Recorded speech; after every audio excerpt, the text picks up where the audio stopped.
Hello, I'm Kads, and welcome to today's video. So today is going to be part 2 of the Chaos Awakens themed challenge tournaments, and it's specifically the Demons Only Dragon tournament. And honestly, this one was a lot harder than the last one, but that's more of a knock on the faction itself relative to Dragon, more so than the difficulty of the tournament itself. But anyways, I digress. Let's take a look at the challenge tournament this time around. So we have the Dragon tournament here, pretty much the same as the last one for a Spider, but 1750 is where you will need to get if you care about getting some points in the Titan, or for the Demon Slayer Titan event. And because in this case it definitely feels a lot more exclusive to score relatively high, I will recommend that if you can build out a team for this and do it somewhat quickly, somewhat reliably, then you have a decent shot to get yourself some relentless gear, so up to 6-star epic. In my case, obviously, you can see people have gone well above and beyond 2100, so they have some better champions than I have at my disposal. But nonetheless, check your group. Always see if you have a potentially an easier group where you might be able to top out if you can put a team together. Now, popping over to the dungeon itself, let's talk about the best stages to farm. Now, ordinarily, I would say or recommend to going into hard mode just because, it's Dragon, it's the easiest dungeon in the game. But honestly, Demonspawn is pretty restrictive in this area because there really aren't that many poisoners at your disposal across the entire faction, as we'll kind of look at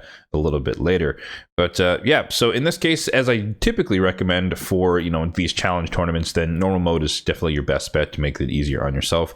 Stage 25 in that case would be the best quality gear. Stage 20 is the most efficient stage, best points per energy spent, and then stage 16 is where you want to go if you want to have a much easier time. You still maintain a chance to get 6-star gear, and it's just void affinity. Now in my case, I did mention that I am somewhat disappointed in my team, but nonetheless we'll take a look at it. I will say it's more optimized for stage 16, but I do run it on stage 20. It just takes twice as long, so it's a little bit less time efficient, but it's just better for gear quality and whatnot. But I'll show you guys how it works on stage 16, where it kind of works a little bit better. But a pretty bare bones team here. We have a support, healer, cleanser, and Wither the Crown. That could be any support healer. Could be Dur the Hunger as well if you wanted to add in reviving to that capability. We have Halfrack in there, who's our wave nuker. We have Drexthar in there for the HP burn. A little bit of provoking on the waves, but that's not really that important in this case. And then of course his passive for HP burn. We have Gorlos Helma, the sole debuffer in the entire Demonspawn faction. And then I have Kymar, of course, to help reset so we can kill the waves relatively quickly. So let's go ahead and see this team in action. It's pretty darn straightforward. And the main issue with running it on stage 20 is that Gorlos is negative affinity, so he has a tendency to weak hit on the AoE decrease defense, meaning it is a lot more difficult to kill the waves despite the power of this composition. My Halfrack is also not like one of my main nukers, so it's a little bit harder for him to do stuff. And in this case, I guess on stage 16 is not really that necessary to kill the waves, but he does help a lot on stage 20 as far as killing the waves, so he can do more damage there. Obviously, Halfrack, one of his downsides is that he doesn't really, or he can't double hit until the boss is below half HP, so you're getting a little bit of inefficiency there. But in the later half of the fight, then he starts to come in.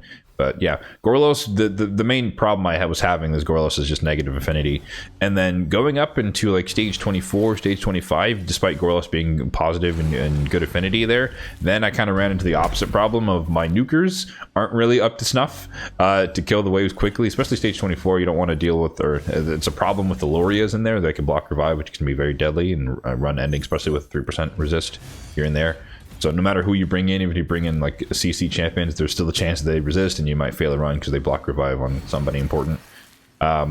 But yeah, stage 25, I just don't have enough firepower to actually kill the waves, and that was just a restriction or a limitation on my roster relative to demons. So I just wasn't able to do enough damage to do it reliably. And this is kind of living proof of, if you can't do the higher stages, don't feel bad about dropping down to the lower stages and just getting this done. It's a temporary tournament, it lasts for 2 days, and so I'd rather just get it done successfully and not worry less about trying to beat the high stage possible with a team that I really can't make. But yeah, because it's Dragon, there's really not much to talk about here. We blow up the waves and then we just kind of DPS the boss, especially for stage 16. Raw damage works just as fine as poison damage, although you can see that we don't have really any poisoners here on the squad, but we do have 2 HP burn champions, one Drexthar through his passive, and then Gorlos, his A3, also has HP burn and decreased accuracy, which can potentially, depending on the resistance of your champions, prevent you from taking the poisons in the weekend. But honestly, if you have pretty decently tanky built champions, stage 16 is definitely not going to kill your champions, neither is stage 20 for that matter. So that's not going to be the end of the world. And again, you can definitely run Dur the Hungerer, who can just be the reviver for your team in case you need, and people are actually dying, you need to bring them back up. Or if you have someone better like a Duchess, she obviously works as well. So as usual, let's take a quick look at the gear on these champions. And I will note that I did not rebuild any of them. I just used them as they were, which is part of the problem as far as I would have wanted to test out some other people, but they're not yet built on my account and there's no time to build them up on such a short notice. And so we'll see, maybe in the future I'll build up some champions that might be able to do this job a little bit better, but we'll get back to that when we go through the other options that you could use. So starting off with our semi-main nuker, you didn't really see him do much there, but in stage 20 he is kind of the primary nuker. But my Heffrack here, he's in some leftover lethal set with one piece of Merciless. Total stats here, 31,000 on the HP, super squishy, almost 5k on the attack, almost 200 speed, so quite slow. Full crit rate, 184 on the crit damage. Again, his stats aren't amazing. His gear's not even maxed out, as you can see. He's not one of my primary nukers. But yeah, no accuracy, no resistance, don't really care about that. And he's not even like used in the arena, so he's not at mastered either, but I do have the crit rate. And I started towards like the defense tree as well. Obviously, if you wanted to build them all the way out, you go down to Helm Smasher for the offense tree. Next up, we have my Gorlos Helma, who's basically my Faction Wars debuffer. I did rebuild him somewhat recently, just to re-optimize for hard mode, just because before he was built in like high resistance, high accuracy for normal mode, which kind of worked, but the stat requirements for hard mode are much higher, and so I just switched him over just a little bit of damage with a higher accuracy. So 38,000 on the HP, 4,600 on the attack, 2,800 on the defense, 222 on the speed. Full crit rate, 188 on the crit damage, and then 358 on the accuracy. Again, enough for like Faction Wars hard mode level of gear. And then for the blessing on him, I have Phantom Touch. Heffrack, unfortunately, does not have a soul, so he doesn't have a blessing, but I probably would put Soul Reap on him if I had to pick. And then Gorlos, again, Faction Wars champions on my account, they're not going to be mastered at all, but we do have the crit rate, a little bit of accuracy as well. Next up, we have my Kymar, who originally was meant to just be for PvE, but I ended up having a decent amount of pinpoint gear for him. So every once in a while, I do use him in PvP as well in the pinpoint sense. That way, he's a little bit sheep proof. And his total stats are as follows, I guess double perception and 4-piece pinpoint is the gear set there. But total stats here, 57,000 on the HP, 3,200 on the defense, 290 on the speed, and then 600-ish on the accuracy. In terms of the relic, I do have rare Molten Death Bell on him, so when he places that sleep from the buff strip, he gets a little bit of turn meter, so he might cycle back to his turn a little bit faster. He is mostly booked. I booked the A3 or the A2 and the A3, and then nothing. I didn't really need anything for the A1 because I don't care about his damage, so I just saved 4 legendary tomes. Sweet. In terms of masteries, the first champion that is mastered on this team. Of course, I do use him in PvE, actually on my main dragon team, which you may have seen before, but support tree, lots of the accuracy stuff, turn meter boosting stuff with debuffs, and then coming down to Eagle Eye. This is more of a flex into the more arena side because he's kind of doing a little bit of dual purpose. And then for the defense tree, some of the tankiness stuff, Resurgent, notably Harvest Despair because he is a CC champion, and then a Cycler Revenge to get some more turn meter back. And then we have my Wither the Crown, who I do use primarily in my Ice Golem team. She is the increased defense champion to power up my Harima, but also a healer, cleanser, protector for the squad. But she is in a high resistance shield set alongside Divine Speed, and one piece of Merciless is just kind of a stat. It's a good ring, but despite it being in the Merciless set. But yeah, 100,000 on the HP. One of the like 2 or 3 champions I have above 100,000 HP. 2,300-ish on the defense, 274 on the speed, and then 530 on the resistance. So high resistance build, no accuracy on her. That is her niche. No relic there. The blessing I have, it's only 1 star, but Miracle Heal. I think that's kind of for hard mode Fire Knight in 1 rotation of the Cursed City, I think, where it's helpful to have her cleanse and heal and restore destroyed max HP relative to the destruction of it from hard mode Fire Knight in that variation. And then for the masteries, she is definitely more of a support. She only attacks on her A1, so she's really not going to benefit much from War Master. But yeah, support tree, lots of the healing, basically all the healing stuff coming down the Lasting Gifts. Of course, she puts out a ton of continuous heals, so extending the duration of those could be useful. And then the defense tree, some of the tankiness stuff, Resurgent once again. Solidarity, she does put out a lot of buffs, which can give her additional resistance as well as your team. And then we're ultimately ending on Unshakable, coming through Retribution, counterattacking, puts continuous heals on someone on your team, and then more resistance. So indexing further into that niche. And then good old Drexthar Blood Twin, who's in a Guardian set at the moment with some Perception. Total stats on him are as follows: 51,000 on the HP, 4,200 on the defense, 198 on the speed, full crit rate, 135 on the crit damage. So nothing crazy here, but he does a little bit of damage. He can heal himself on his A1 when there's burns out there, so that's why I kind of wanted the crit rate. And then 440 on the accuracy, which is definitely overkill for this. And again, his gear's not even fully maxed. He could be a little bit faster. A relic on him. Brimstone is the blessing. Of course, that makes the most sense in my opinion on Drexar, especially if you're using him, or particularly when you're using him in PvE. And then for the masteries, pretty much the standard debuffer route, except that we're coming down to Giant Slayer, the Crescent Moon, because he does have a triple hitter, of course, on the A1, but the offense stream making the Crescent Moon, as I mentioned. And then support tree, pretty standard debuffer stuff, hugging the entirety of the right hand side. You can come down to Master Hexer. I think that's optional if you wanted to save on Minotaur runs, because he places a lot of burns when he's attacked, and it's on there for 2 turns. And in most cases, he's going to get attacked before before the boss takes 2 turns without attacking.